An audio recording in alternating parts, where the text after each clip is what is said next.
The other one was we get affected, but we continue. And the third one was complete lockdown, things stop, etc. And they said, okay, well, most probably there's not going to be a full lockdown. This is what they guessed, but we will be affected.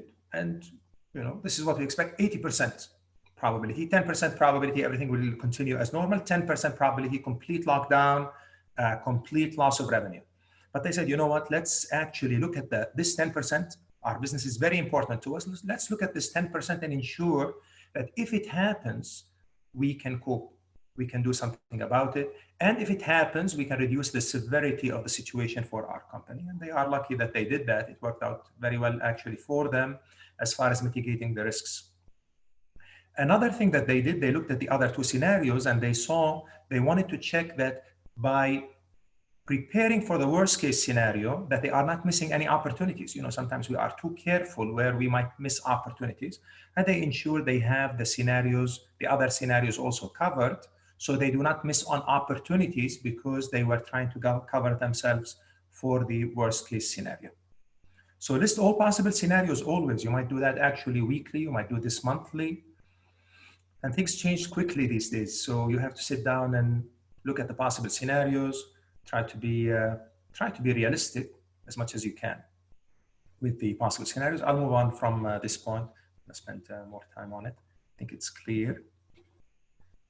Okay, step two. Step two is determining the length of your runway for a company. Length of a runway for the company is the time left before you run out of cash.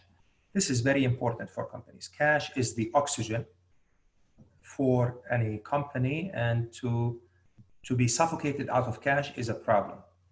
Many companies throughout history ran out of business because they ran out of cash, even though they were very rich assets-wise, but they could not just move the assets. And their liabilities actually caught up with them, and they could not fulfill these liabilities. And they were taken to bankruptcy court. So definitely running out of cash can be a big problem.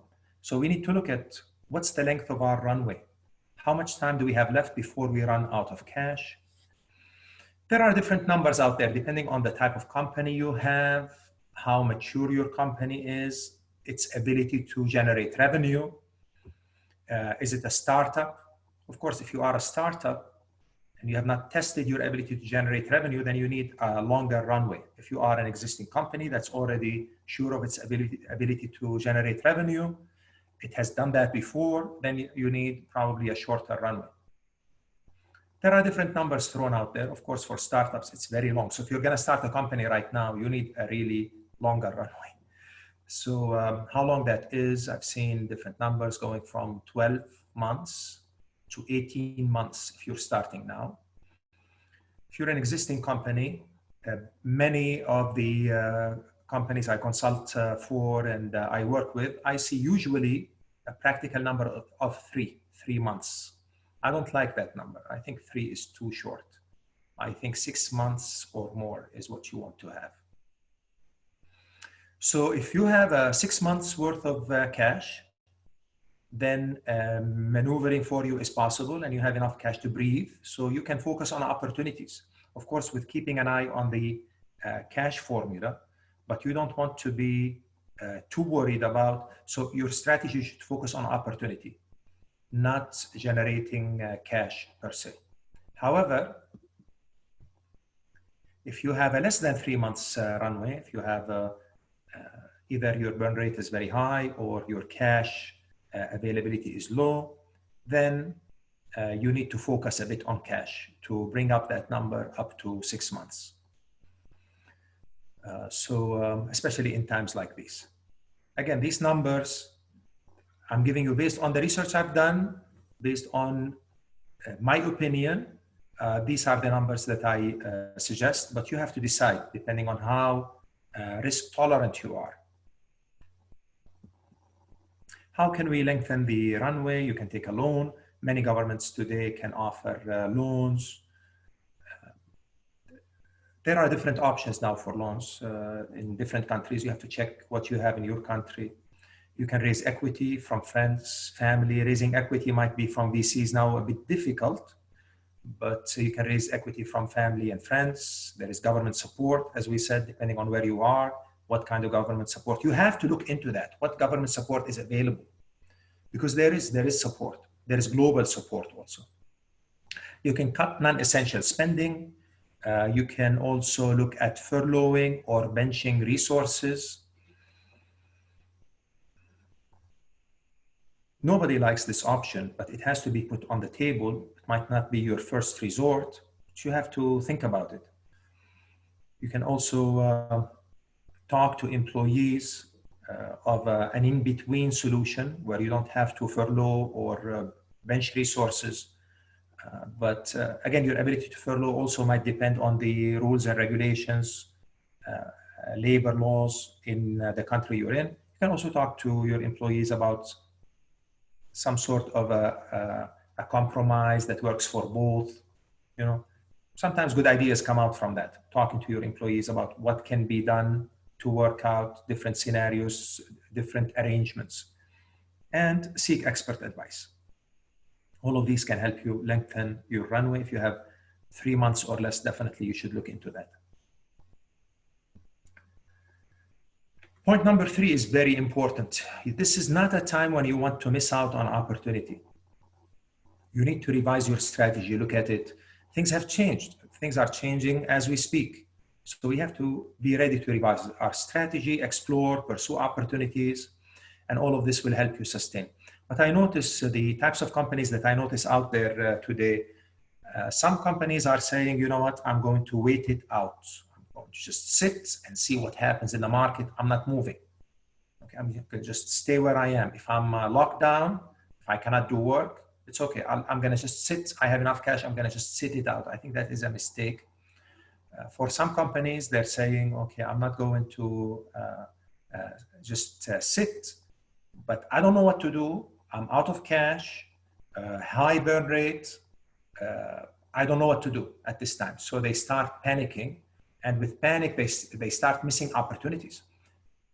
Some of the companies out there, when you sit down with them and talk about what are the opportunities, etc., when they start panicking and going into a mode of worrying about, just thinking about the problem, you find that they do have opportunities and they can actually pursue them and generate cash and move on.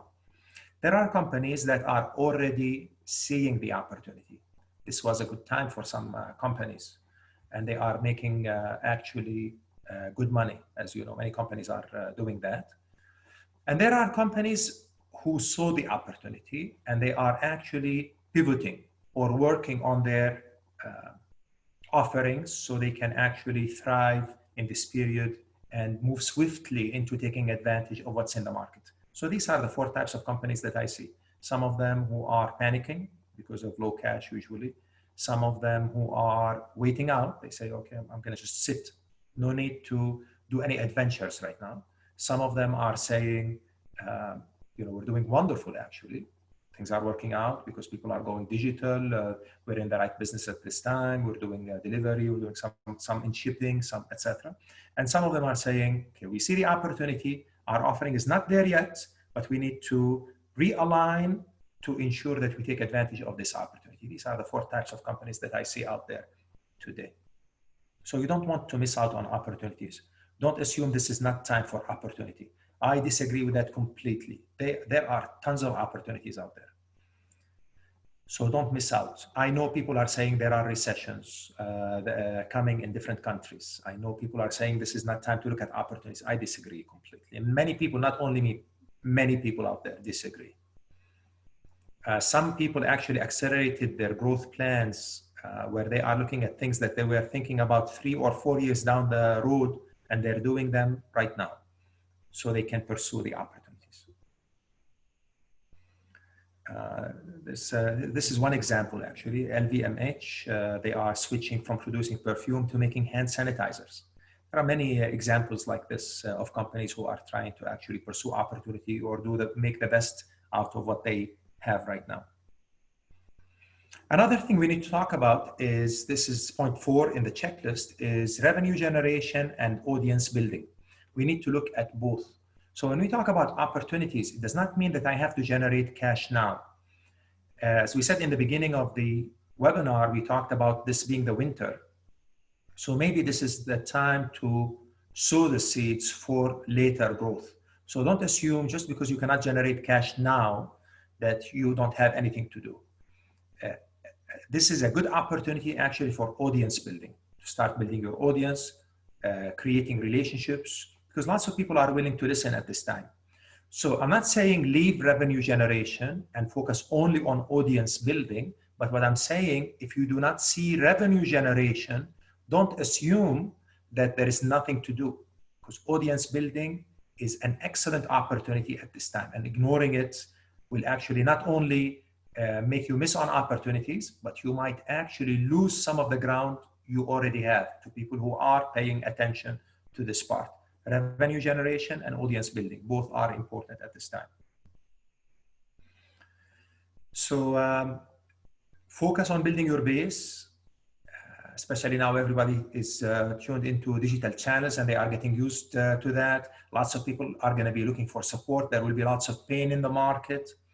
People are looking for assurance. People are trying to learn. They're trying to understand what's going on, what to do different. They want ideas, etc. So this is a good chance for audience building. Some experts are dismissing revenue generation now completely. I don't dismiss it at all. I believe there are great opportunities now for revenue generation in all businesses. Of course, the closer you are to being digital and to having a good digital footprint out there, the more chances you have of revenue generation.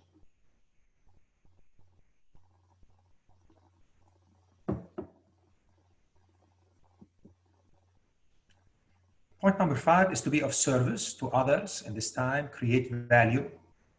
You have to reach out, offer to help. This helps morale, helps the psyche, makes you connect with others. It's very important for CEOs and founders and companies overall to be of service.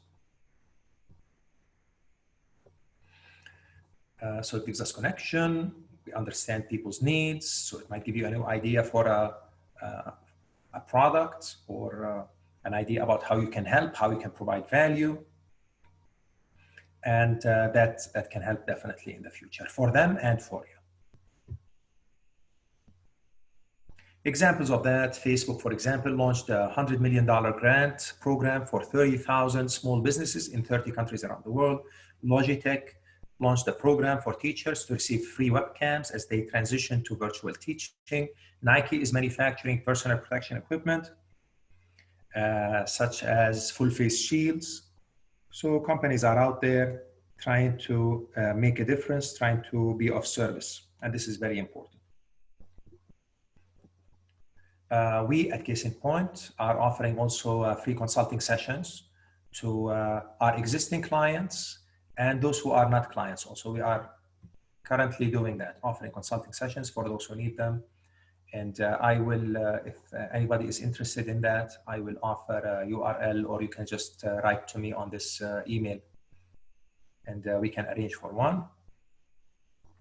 Number 6, we need to build relationships. You need to connect with existing clients, with people who are refusing clients, people who have said no before, people who have said, you know, this is not the kind of thing for me. You have to connect with everybody who has passed by, every passerby, every existing client. You have to reach out and connect.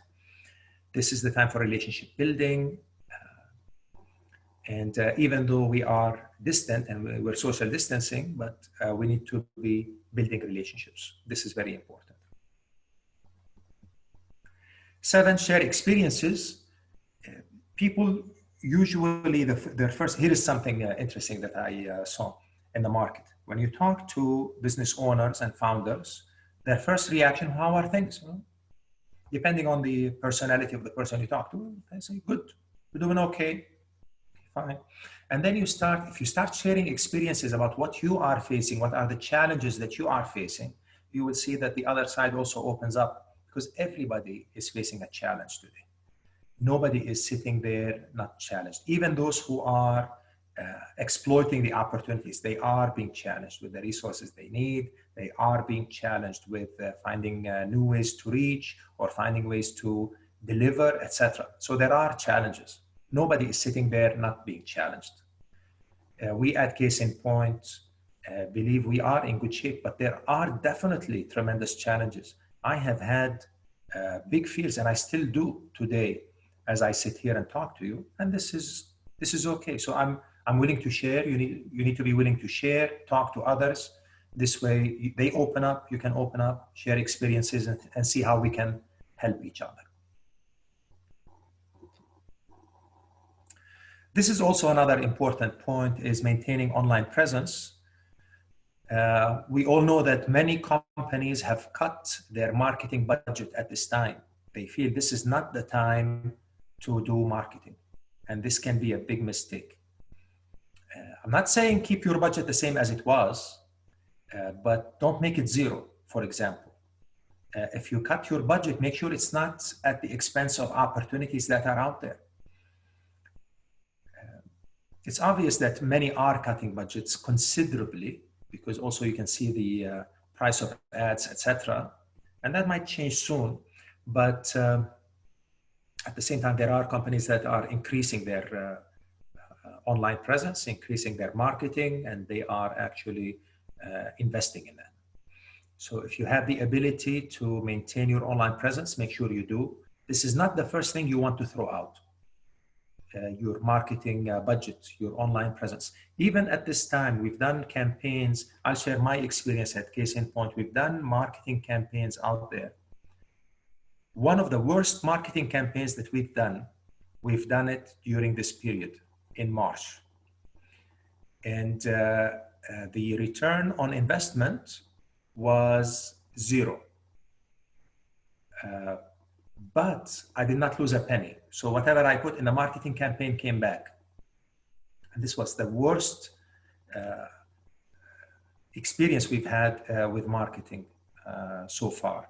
But again, we got our investment back. We lost nothing. There was nothing to lose. I believe you cannot lose with good marketing. If you do good marketing, you cannot lose. So maintain online presence. Don't make this the first thing that goes out, because it helps you reach. Another thing you need to do when you reach out with your marketing, you cannot be tone deaf.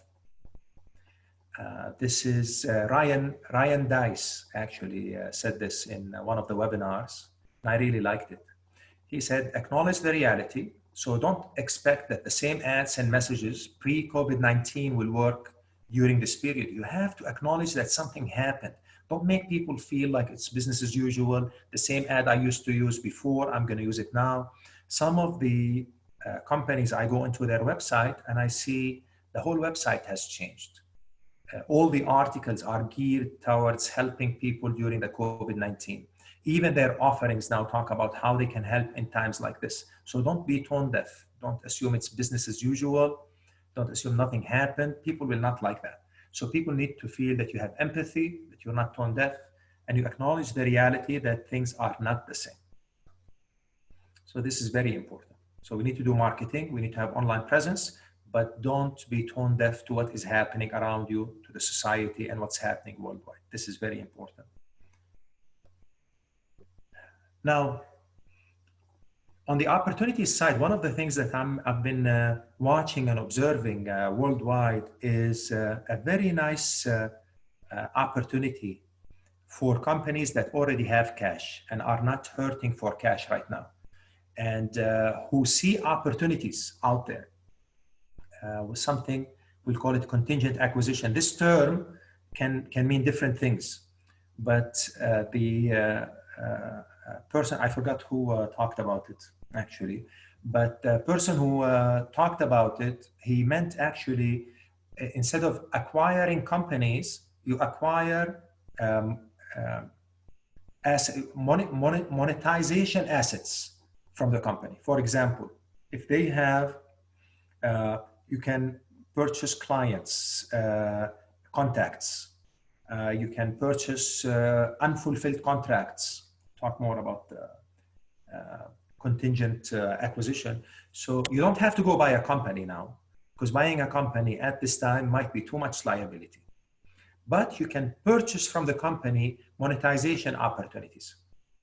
As we said, you can, let's say you have a competitor who are now going through rough times. Maybe what you can do is take the and they cannot fulfill now for some of their clients, you can actually take that part, fulfill it for a share of the profit, for a generous share of the profit for your competitor. And this is what I mean by contingent acquisition, not my idea. I wish I remember who actually brought it up. You can also contingently acquire resources. So let's say they have resources that you do not have, you need because you're doing okay, you see opportunities you need to fulfill. You can take resources and you can pay only out of profit. You don't have to pay for the resources, extra for the resources. You just pay out of the profit. If they give you a list of contacts, same thing. If you give you a list of clients, list of contracts, etc., you share actually from the profit. You have to decide how much, but make it generous so it works for the other company. So this can apply to any asset that this company has. So contingent acquisition means you do not have to buy the business, but buy monetizable assets like leads, customers, accounts, even use of resources for a generous share of the profits. I think that's an excellent idea if you have the extra cash, if you're comfortable with your revenue generation. Here are some examples actually of the acquisitions that are out there.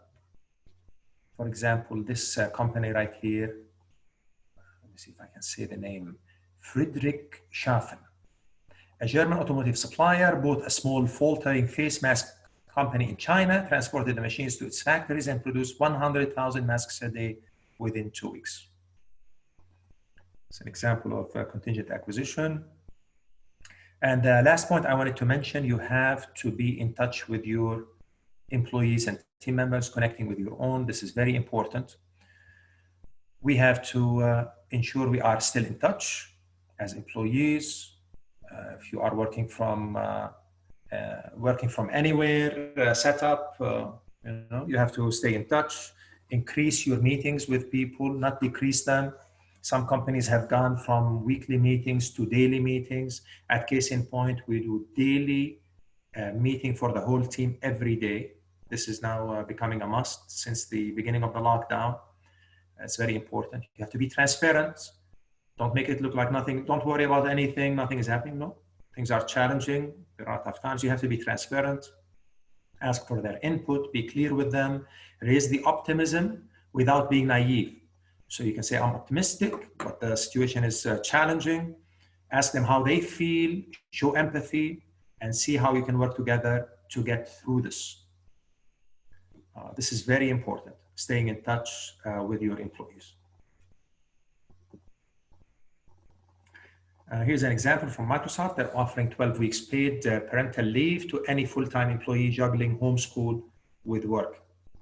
I think that's nice. So here's your checklist. Here are the things that we talked about. We can send you this checklist if you want to take it, just jot down notes next to it on how you're doing on each one of these points. So to recap, we're talking about listing of all possible scenarios, determining the length of your runway, don't miss out on opportunities, build your revenue and audience both, be of service, build relationships, share experiences, maintain your online presence, contingent acquisition, and connecting with your own employees.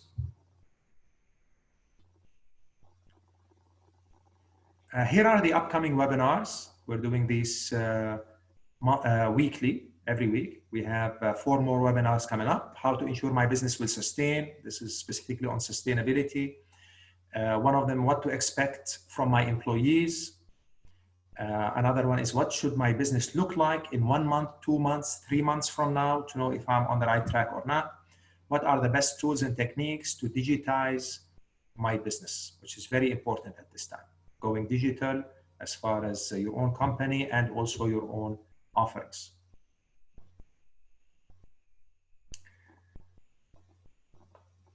Please stay in touch for more tips. Here is my, we have Case in Point, my company. We have a LinkedIn account. You can go to Case in Point Consulting. You'll find us, the YouTube channel, This is our blog. We have, I think, until now about 12 or 15 articles on the blog talking about different aspects of the current situation. You're more than welcome to go through that. And now we come to the Q&A. If anybody has a question, please go ahead.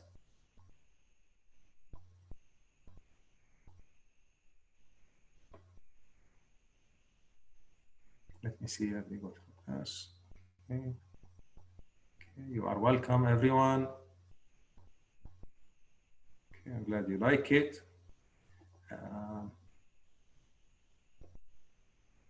We will post all the this recorded session. We're going to post it online on YouTube channel, and we'll have it, I think, on LinkedIn, and I think also on Facebook, right? So you can find it on our channels there. And the checklist, let me send you the checklist here.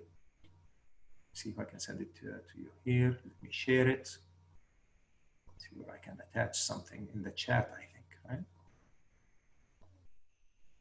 Is it in the chat? Where can I attach the checklist? There's no attachment. Okay, we'll email it to everybody who attended. We'll send it. Glad you like the session. We have some questions here. You talked about marketing budget. How can we talk to our clients and make them not stop the marketing? So this is from someone who is from a marketing company, one of the experts in marketing, actually, that I know. They do an excellent job. The discussion with the client has to start from the relationship, from listening to what the client is facing right now. I don't think this is the time to try to sell anything. I think this is not the time to talk about your offerings at all. I think this is the time to talk about what the client needs to talk about, their pain, their challenges, their opportunities. What do they need? Might not be marketing, it might be something else. This is why I remembered another thing. Another one of the business experts I listened to, he talks about pivoting. I love that concept, and I should have actually included this here. Pivoting means, sometimes with the existing offering that you have, your client is not going to buy because of the situation right now.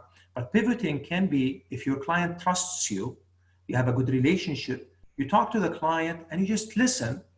And maybe out of that, the client might come back and say, you know what? We are looking for so-and-so. Can you offer this, or can you change your offering in this way? And if you listen more than once to what the client is, different clients are saying, maybe you'll come up with different ideas on how you package your offerings. But I don't think this is the time to push the offering itself. It's actually out of the discussion. Another question here. I want to highlight your point on assets. Your people are a valuable asset. Be generous. Thank you. This was very helpful. Good. I'm glad it was helpful. Dealing with the employees at this time, I really learned a lot from the team. I learned a lot from my clients, and I learned a lot from the team and everybody I talked to. There has to be lots of talking and discussion at this time. It's amazing, actually. The work from anywhere now, we are allowed to go back to offices at 60% capacity. We're not moving back yet, not because we're afraid, but we learned a lot of good things about working, remotely. Our communication is, we're always communicating, we're always talking, our productivity is improving from working remotely. So I don't know if we'll ever go back to the old setup of sitting in a physical location. And this all happened from the discussions with the people that we have. Yeah, you have to discuss, you have to talk to the people. Another question, I like the idea of buying contract. Do you think it is easy in our region? It's already happening. I promise you, this is already happening. I'm seeing it with clients. They are doing contingent acquisitions, and it's working perfectly for both sides. Definitely it works. Yes. I've seen it with resources, imagine, which is the toughest actually part, with sharing resources. I've seen it works very nicely. And I've seen it with going to market together for opportunities that the side that is, with the acquired side requesting with the clients, with the acquired side having the opportunity or the lead, definitely. Okay, another question here. What's the best? Hello, Ammar. Hello. What's the best practice you suggest regarding controlling cash flow, especially account payables and receivables? Excellent question. We've had to work with clients on that. We had to work on this for ourselves. I've been watching, I'll tell you this much, I've been watching my cash very carefully. I'm so worried about my cash. I think we all are. And that's really stressful. So how do we control that? Remember, don't get stuck in a situation where you are paying your account payables, but no accounts receivables are coming in. Some of the toughest situations come from a situation where I have a client who has not paid and we're having problems getting the money in, but I have resources with the client and I cannot stop paying these resources. Then the situation becomes difficult. So remember, if you're in the middle, if one side is pushing and the other side is not giving, then you're going to be having a problem. You have to talk to both sides. For example, many of my clients stopped paying rent with the consent of the landlord. Some of them got a reduced rate for rent. I've seen clients also work with their clients on getting some of the payments, even if not for a complete deliverable at this time, if force majeure is happening. Depending on you have to talk to both sides and see if you can work it out. But don't get stuck in a situation where you're fulfilling your account payables, but your account receivables are not moving anywhere. So you have to be careful about that. Excellent question. Let's see, we have some more questions here. What do you advise for a legal law firm to do at this point besides reaching out to all clients and no clients? I advise to look always into what's called the exponential attributes. Exponential attributes means, I believe right now there are 10 attributes for a successful business. If you're interested to learn more about this, I advise you to read the book Exponential Organization for a guy called Salim Ismail. Let me see if I can write it here. It's an excellent book that talks about transforming your business. We are certified by these people, so I have to put a disclaimer, but I believe in them. This is why we invested in this with them. These are some of the best venture capitalists in Silicon Valley. They include Salim Ismail, they include Peter Diamandis, they include quite a few of the people out there who are really doing well with transformation. There are 10 exponential attributes. Regardless of the kind of company you are, today you want to move away from what they call, quote unquote, the brick and mortar setup into the digital setup. And that means for your company, for your offerings, and for even the way you market and the way you do business development. So you have to look into transforming the business. And maybe looking at the exponential attributes might be a good place to start. How can we make the employees open up about their worries, especially with salary reductions? If you are upfront with people about your worries, they see, you're not trying to hide your worries. You say, where you are worried. One thing, we need to be careful about one thing. You don't want to look like you are frazzled in front of employees. So, but you want to look like there is a challenge. There are concerns, but you don't want to be frazzled. You don't want to, when you talk to employees about things, sensitivities about the current situation, what it's causing for them, they're not going to open up completely in front of each other in a complete setup. I always ask people, say, if anybody would like to talk to me in private later, I am available.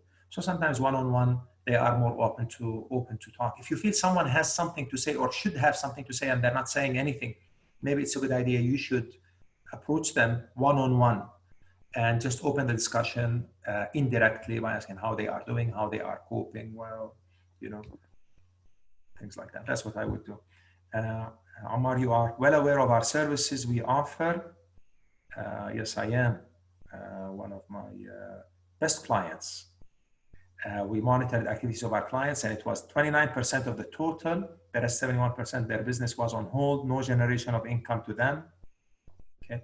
Some of the sectors we serve are very heavily affected and not really clear when they will start to move again, like tourism, related industries, car rental, and education. Sure. This will affect our cash flow for good months, definitely now, as they are either not getting money in or very short, as many stakeholders are also monitoring their cash flow against accounts payables. I agree 100%, definitely. This is not easy.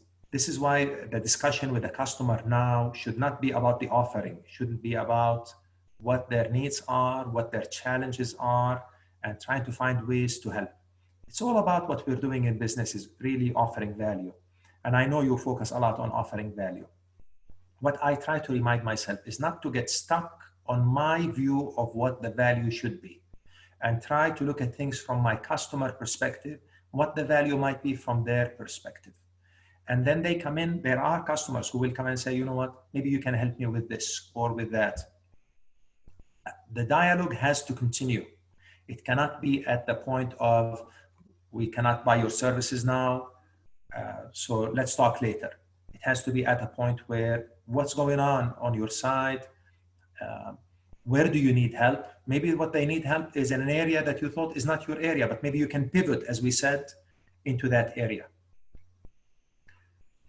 I know the business you're in, and I know you're the best expert in it, mashallah, and I think you will do really wonderful. There are definitely opportunities for your business with the client. The client is, many of the clients were at shock. I remember, especially in March, oh my God, clients were at shock. They're not really even assessing properly where they stand.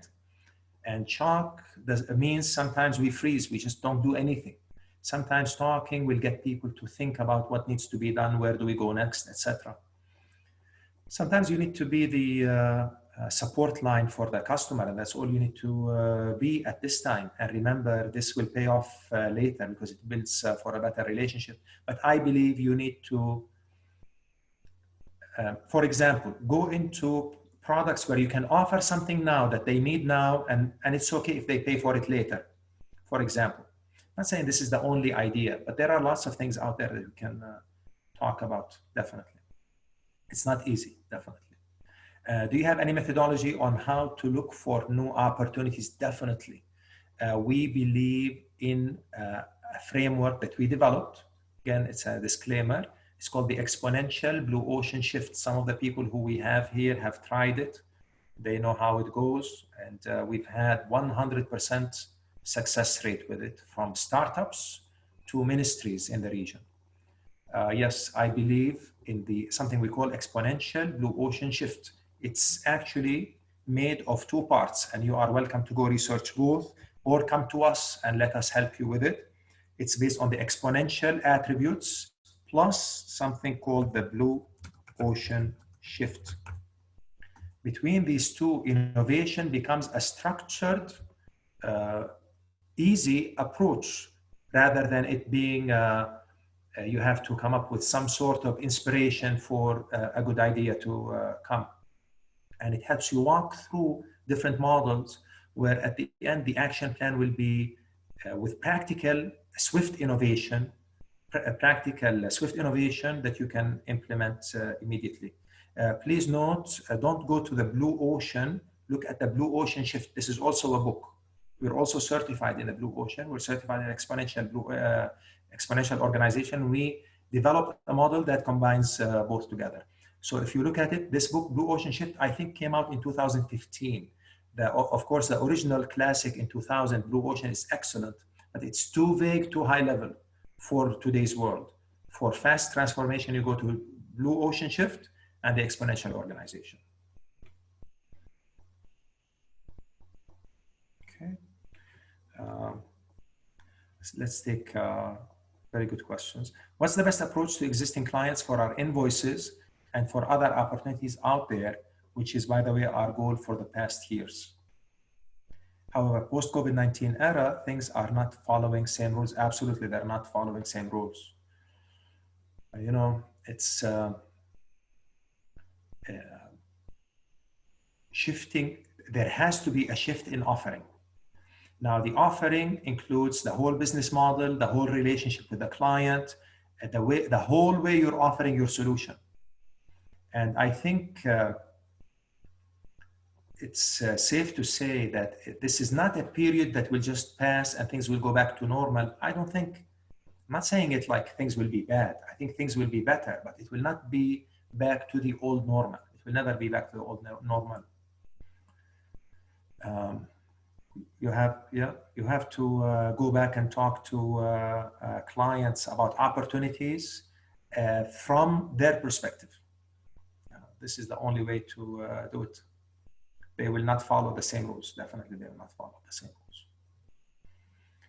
But the opportunities are still out there for people who are willing to look at them. Give you an example. Two very recent sessions I've had with clients where the beginning, the premise that we started from is that this is impossible situation. And one of them, actually, they stopped their marketing budget zero marketing budget completely. The other one was not able to reach the clients at all. You cannot just reach the client in their kind of industry.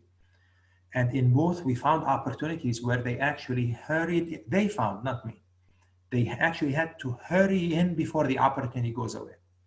There are opportunities out there, but we cannot approach them from the same way we did before COVID-19. Some of the things at case in point we were planning 2 years from now to start on, we already had implemented during this period. It was a hectic period, these 2 months, because we had to move fast. For example, we were thinking about going global for a while now, but we were saying, not now, let's stay regional. And some people have told me, this is a mistake. You should go global early. And I was hesitant to do that. Now we are seeing ourselves having to go global immediately.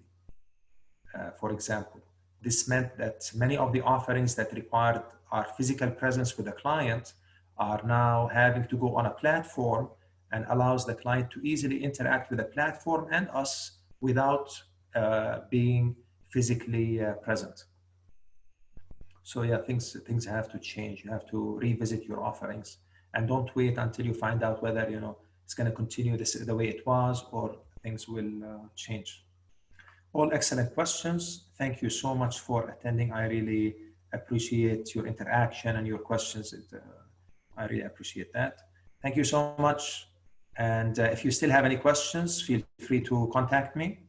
And I wish you all a pleasant weekend. Thank you so much. God bless. Stay safe. Ramadan Kareem.